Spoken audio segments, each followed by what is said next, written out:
Agwanta lagi ta sa kapas baho. Wala na siya gi-advise sa doktor ha. Nakita na ako na sa Facebook.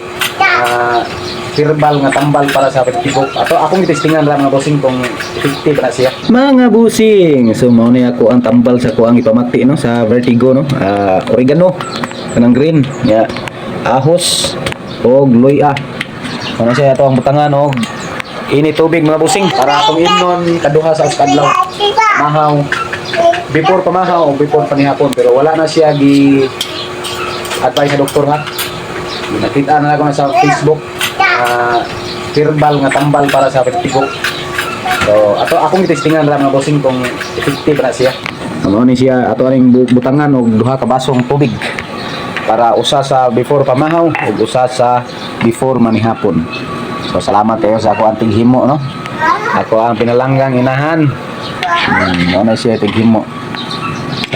Ato ang tambal. Wala na siya itimpla ha. Ritsor na siya butang og ini tubig para kuan uban na pa bukalan. So ako ano na ako.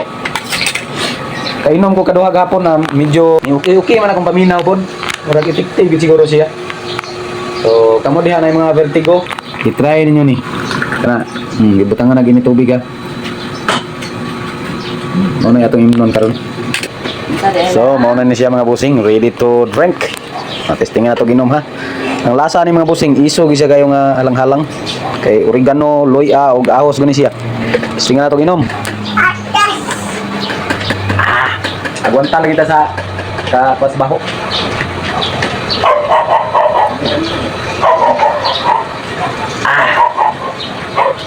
So mara to mga busing no.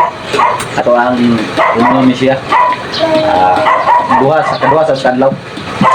Herbal para sa tuang vertigo. Atong distingan ni, pero ani advice sa doktor ha. Daghang salamat sa inyong pagtanaw. Tingkanuhay.